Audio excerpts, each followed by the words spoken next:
My name is Richard Smith and this is George Jahan. Both of us are tactical medics and we're co-directors of the Thunder Ranch Self-Aid Buddy Care Program. Both George and I are tactical medics for a law enforcement agency in Texas. We've both been medics for quite a while, and today we're going to talk about the buddy application of a tourniquet.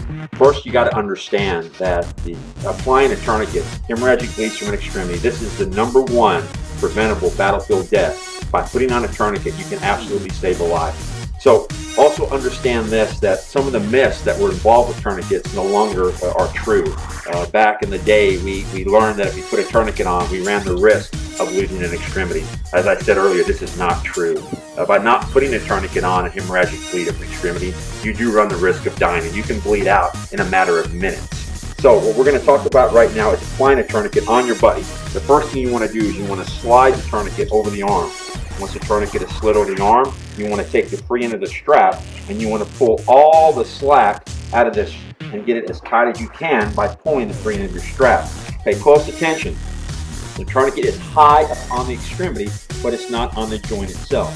The days of putting the tourniquet 2 inches above the extremity, not on the injury itself and not on the joint, are over. Now we want to apply it high or die. That's what we want to remember. We want to get as high on the extremity as possible and not on the joint.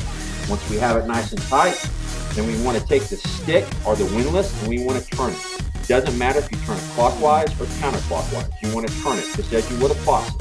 As you do that, the band tightens. Once the band tightens, it compresses the artery against the bone. Once the artery is compressed against the bone, the bleeding stops. You're basically going to turn this windlass like a faucet until the bleeding stops. Once the bleeding stops, you lock the end of the windlass into the locking device, and then you should no longer see or experience any bleeding. And then again, you come down here, you take a pulse, you should not feel a pulse. The #1 failure of a tourniquet is not using a tourniquet. These combat grade tourniquets can be on up to 6 to 8 hours.